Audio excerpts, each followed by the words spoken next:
Okay, so good afternoon, dear students.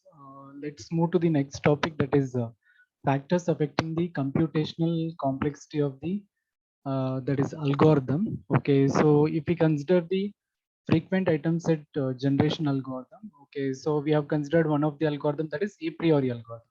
So what are the different factors that will be increasing the computational complexity of the algorithm? So about that we shall be studying about in this topic. So that is the different factors that are affecting the computational complexity of an algorithm. So in that, first one is support threshold. See, we have used the minimum support, that is count or the threshold, in order to find the frequent item sets in the a priori algorithm. That is, if the item sets, that candidate item sets, if they satisfy the minimum support threshold, then only they will be considered as frequent item sets. Okay, so support threshold that will be given by the user. Okay, so that is minimum support threshold will be considered in generating the frequent item sets.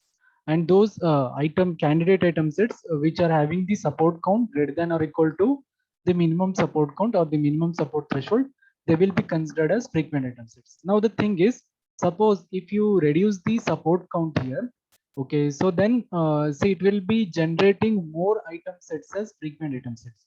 See, that is obvious. See, if you lower the support count here, see, more number of frequent item sets will be generated. So this has got an effect on the computational complexity of the algorithm, because say you need to generate more number of candidate item sets. See, if you generate more number of, for example, if you generate more number of frequent one item sets by reducing the support count, then in the next step, more number of candidate item sets will be generated, and also you need to check for the support count of more candidate item sets. So this lowering of the support threshold, see, it is going to affect the computational complexity of the algorithm, because if you reduce the support count, then there will be more number of frequent item sets generated, because more number of candidate item sets will be satisfying the minimum support threshold. If there are more number of frequent item sets generated, then in the next step we need to generate more number of candidate item sets. Okay, so if there are more number of candidate item sets, and the support count must also be found for more number of candidate item sets here. So ultimately this is going to affect the computational complexity of the algorithm. And one more thing is, see, if you lower the support count, it is also going to increase the maximum size of frequent item set. See, obviously, say if the support count is reduced, the size of the frequent item sets is also going to increase here. So maximum size of frequent item sets is also going to increase with the lower support count here. Okay. And if the maximum size of the frequent item set increases, then the algorithm will make many passes over the data set. So if the size of the frequent item sets increases, then the number of passes that is made by the algorithm, that is also going to increase. That is, number of iterations are going to increase. Okay. So this is one of the factor that will be affecting the computational complexity of the that is frequent item set generation algorithm. That is, if you reduce the support count, then it is going to increase the number of frequent item sets that is generated. If the number of frequent item sets generated is more, then there will be more number of candidate item sets generated, and also you need to calculate the support count for these generated candidate item sets. So this is going to affect the computational complexity of the algorithm. And also, if you lower the support count, then the maximum size of frequent item sets is also going to increase, because there will be more number of frequent item sets generated. So the size of the frequent item sets is going to increase here. So maximum size of the frequent item sets will be increased. If the maximum size of frequent item sets is increased, then the algorithm, this frequent item set generation algorithm, so it will be making many passes over the data set. See, this is one of the factor that is going to affect the computational complexity of the that is a frequent item set generation algorithm. Say in our syllabus, we have considered the a priori algorithm. So the a priori algorithm complexity is going to increase with the support threshold. Okay. So second one is the number of items or the dimensionality. See, dimensionality is nothing but in case of that is association analysis, dimensionality is the number of items that is present in the transaction. So this has also got an important effect on the computational complexity of the algorithm here.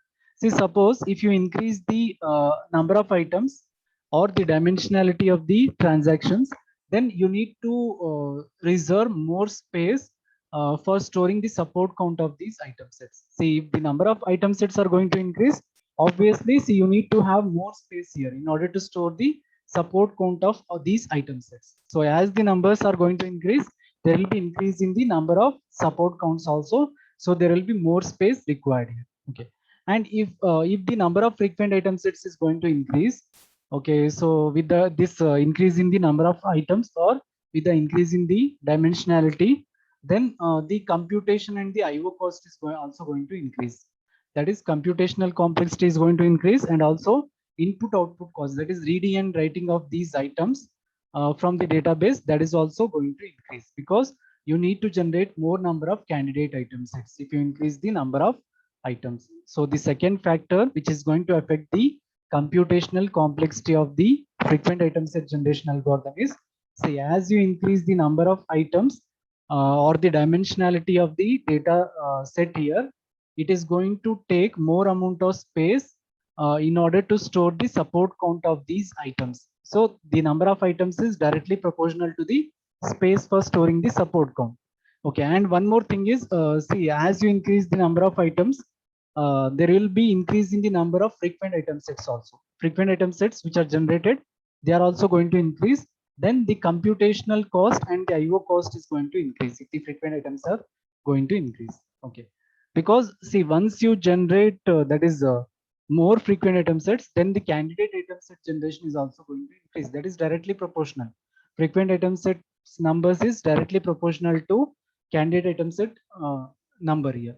If the number of frequent item sets is going to increase, then there will be increase in the number of candidate item sets also. So if you increase the number of items, then there will be increase in the space that is required for storing the support count of these items, and also there will be increase in the number of frequent item sets that will be generated as you increase the dimensionality.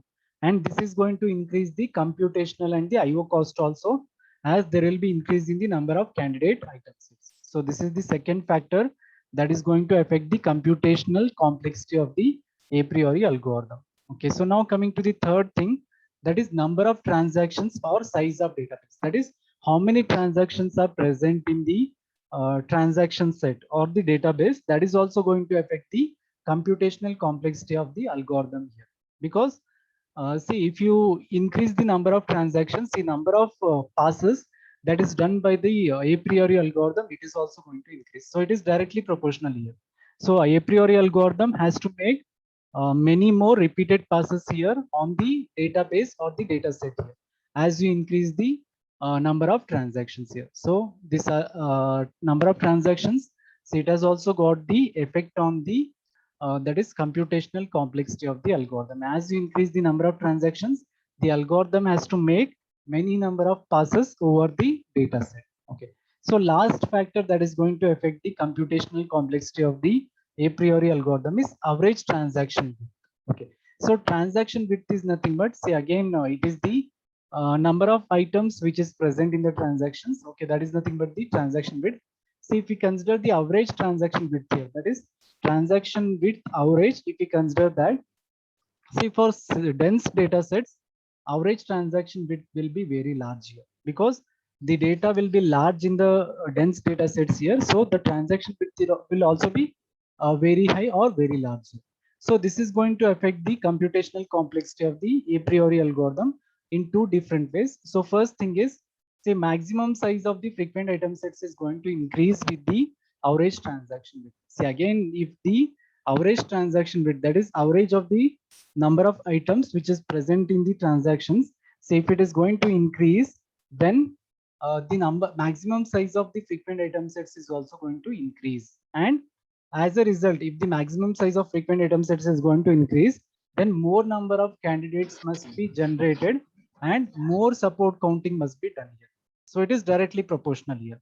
If the average transaction width increases, then the that is first thing is maximum size of the frequent item sets is also going to increase, and this is going to make the more number of candidate item set generation, and also support counting process is also going to increase. Okay, this is one of the thing that will be affected by the that is increase in the average transaction width. And second thing is, say as you increase the transaction width, see more items will be present in the transactions. Okay, so if more number of items are present in the transaction, then the hash tree which we will be using for support counting, okay, so that number of traversals are also going to increase. So only the complexity of the a priori algorithm is also going to increase. So as you increase the average transaction width here, so there will be more number of items which will be present in the transaction. Transaction width is nothing but number of items that are present in the transaction. So here average transaction width means average of all the transactions here. So if you increase the average of transaction width, then the computational complexity of the a priori algorithm is also going to increase here. So normally, see in case of dense data sets, the average transaction width will be very high here because there will be more number of items which will be present in the average transaction width. So now how this a priori algorithm complexity is going to be affected by this average transaction width. First thing is, say if you increase the transaction width here, there will be increasing the maximum size of frequent item sets. So the number of or maximum size of frequent item sets are also going to increase with the increase in average transaction width. So if there is increase in the maximum size of frequent item sets, then more number of candidates will be generated and more number of support counting must be done. Okay, so as there are more number of candidates, we need to count for the support count for all these candidates. So like this, the first factor that will be affected for a priori, that is algorithm. Okay, and second factor is, see as you increase the transaction width, there will be more number of item sets which will present in the transaction, and as the number of item sets are going to increase, see the number of hash tree traversals are also going to increase because as there is more number of items present in these transactions, it will be increasing the number of hash tree traversals also. We need to traverse the hash tree many times here for performing the support counting. So this is about the four factors that are going to affect the computational complexity of a priori algorithm. So first one is that is support threshold. Say as you increase the support threshold, so there will be increase in the number of frequent item sets that is generated. So this is going to affect the computational complexity of the algorithm because more candidates will be generated here as we lower the support count. And also support counting process is also going to be that is expensive. Okay. And as you lower the support threshold, it is also going to increase the maximum size of frequent item sets. As there is increase in the maximum size of frequent item sets, the algorithm has to make many passes over the data set. So this is first factor. Second factor is number of items or the dimensionality. Say as you're going to increase the number of items in the transactions, so it will be consuming more amount of space here in order to store the support count of these items. Okay. And one more thing is, see if there is increase in the number of frequent item sets with the increase in number of dimensions, see the computational and IO cost is also going to increase because you will be generating more number of candidate item sets here using the algorithm. This is the second factor. And third one is number of that is transactions or size of the database here. See, as you increase the number of transactions in the database, algorithm will be making many repeated passes over the data set. So like this, the complexity of the algorithm is also going to increase. And last one is average transaction width. See, average transaction width is nothing but average number of items that are present in the transactions. See, for dense data sets, the average transaction width will be very high here. So this is going to affect the computational complexity of the a priori algorithm in two ways. So first thing is, see if you increase the average transaction width, then the maximum size of frequent item sets is also going to increase. If you increase the maximum size of frequent item sets, then the number of candidate item sets that is generated, that is also going to increase. And also support counting, we need to do support counting for all these number of candidate item sets that is generated. So this is first thing. Second thing is, say as you increase the transaction width, there will be more number of item sets that will present in the transaction.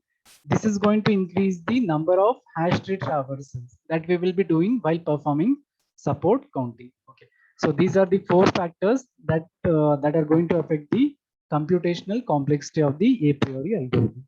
So now coming to the next thing, that is rule generation. Okay, So till now we have studied that is one step in the association rule mining problem, that is frequent item set generation. So I told that in the previous class. See, there are two steps in the association rule mining problem. So first step is frequent item set generation. See, where we will be generating the frequent item sets which are going to satisfy the minimum support threshold. So for that we have used the a priori algorithm. That is first step of the association rule mining problem. Now the second step is, that is rule generation. So we will be generating the strong association rules that are going to satisfy the minimum confidence. So again, user will be giving the minimum confidence here. So the rules which are going to satisfy that minimum confidence will be considered as strong association rules. So that we will be doing under this topic, that is rule generation. So remember this one. See, in association rule mining problem, there are two steps in the problem. So first step is, that is frequent item set generation, where we will be generating the frequent item sets using a priori algorithm. That is, item sets are considered as frequent here if they satisfy the minimum support threshold. See, all those items whose support count is greater than or equal to minimum support, it will be considered as frequent item sets. That we will be doing the first step, that is frequent item set generation. So second step in the association rule mining problem is rule generation. So here we will be generating all those rules that are going to satisfy the both minimum support and the minimum confidence. Okay. So here we will be considering only minimum confidence, because see, already in the first step, see, all the frequent item sets are going to satisfy minimum support. So since they are satisfying the minimum support, so no need to consider that factor. Only minimum confidence will be considered here in order to generate the rows. That is the thing. Okay. So once the frequent item sets from the transactions in the database D have been found, it is straightforward to generate the strong association rules from them. Once we generate the frequent item sets here, we will be generating the strong association rules using these frequent item sets. Okay. So these strong association rules are nothing but these are the association rules that are going to satisfy both the minimum support and the minimum confidence here. Okay. So now the thing is, so how we can calculate the that is confidence of a rule. So if you have got a rule like this, that is A employs B, that is an association rule here.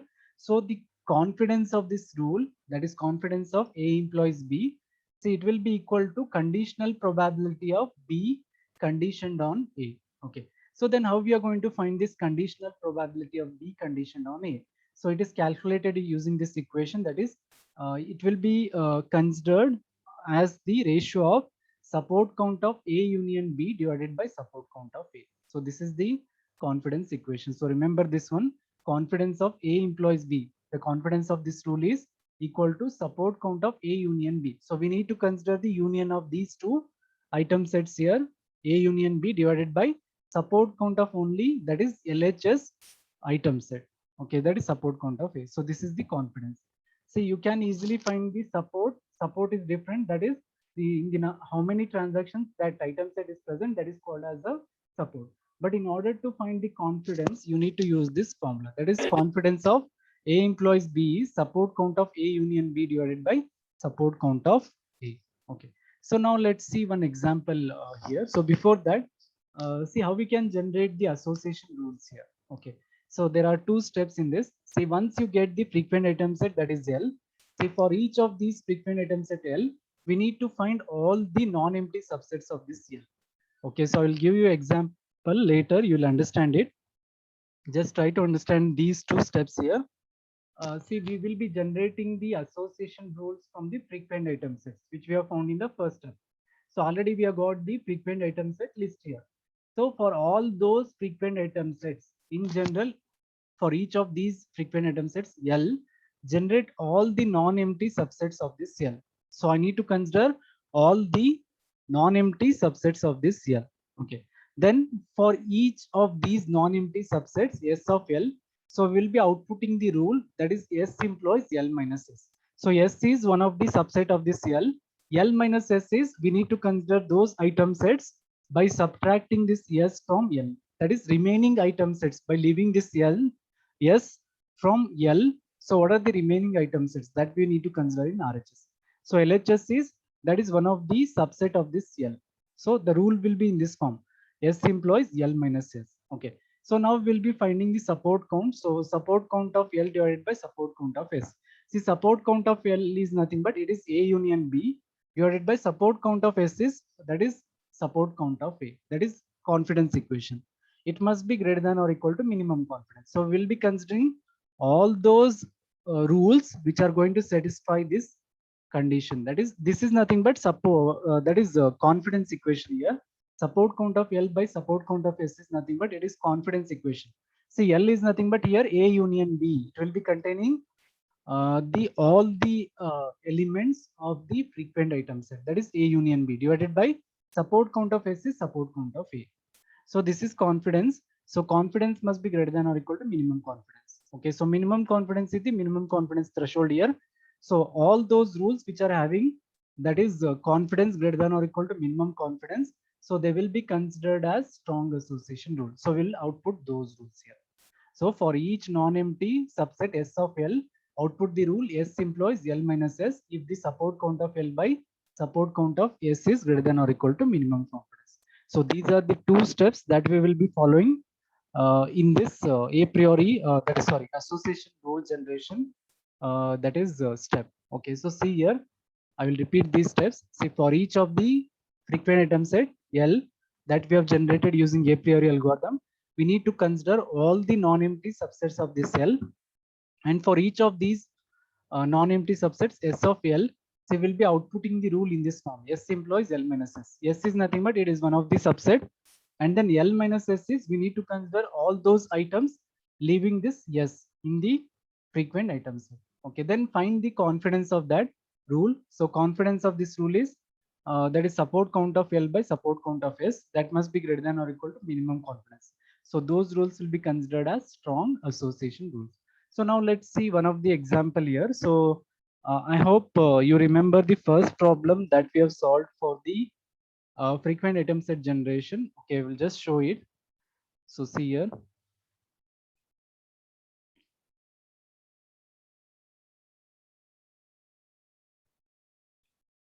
So this is the first problem that we have solved in the frequent item set generation. So this was the given transaction table. See, for that we have generated the different frequent item sets here. That is frequent 1 item sets, and then frequent 2 item sets, and then third one is frequent 3 item sets. So these are the 3 different frequent item sets that we have generated. See, for all these frequent item sets, we need to generate the association rules now. So let's see one example. See here, we have generated frequent 3 item set, that is I1, I2, I5. Let us consider this frequent item set and let's generate the association rules for this frequent item sets now. Okay. So now let's see this one.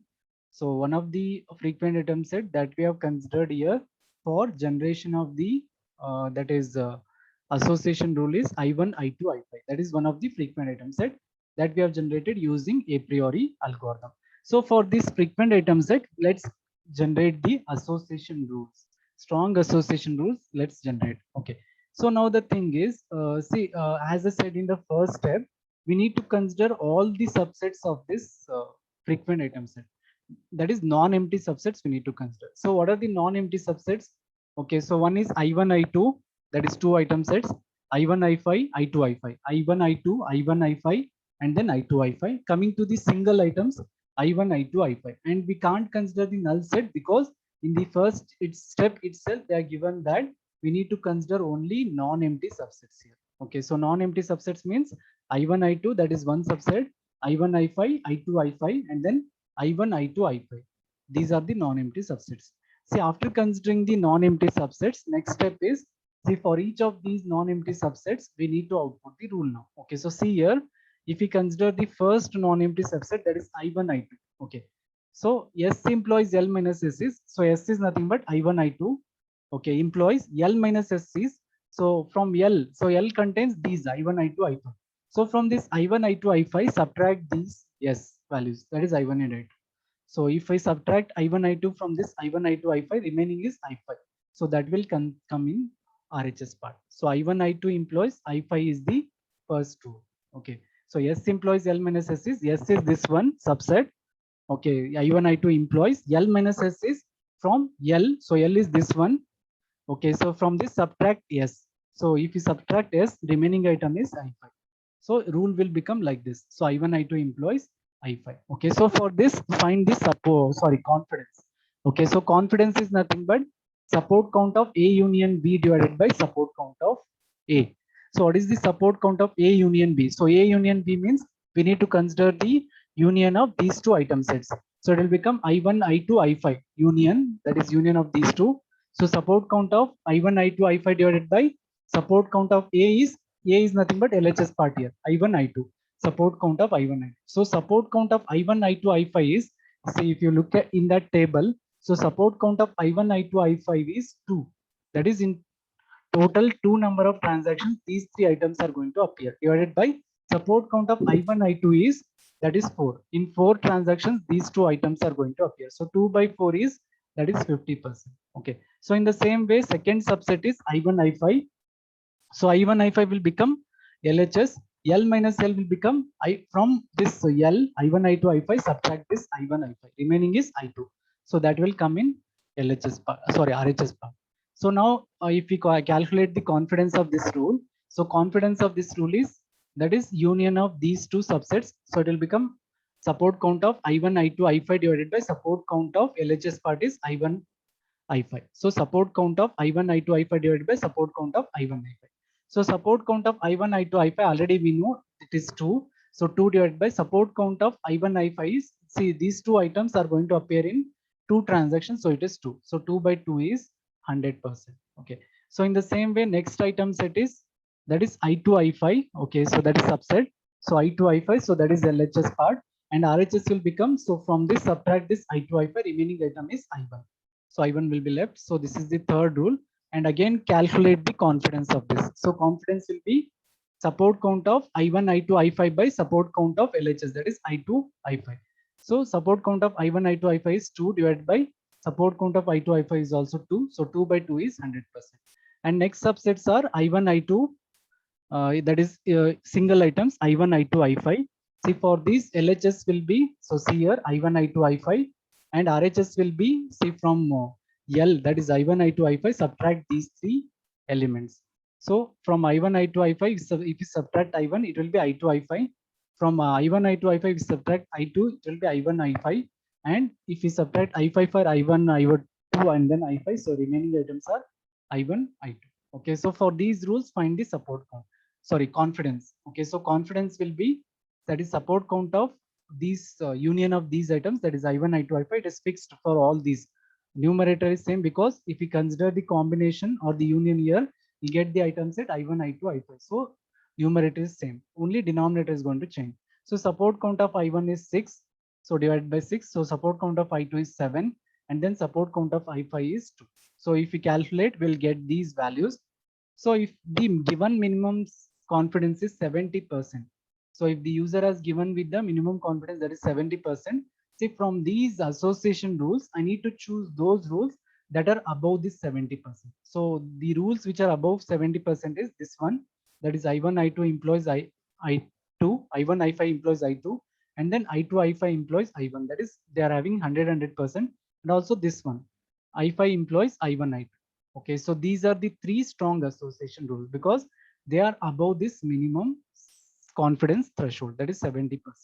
So given confidence is 70%, we need to choose those rules which are having above this or equal to that minimum confidence threshold. So these three rules, they are going to satisfy the minimum confidence threshold and they will be considered as strong association rules. Okay, so this is the procedure that we will be following while finding the association rules. Okay. So next topic, so better we will discuss in the next class. Okay. So just wait for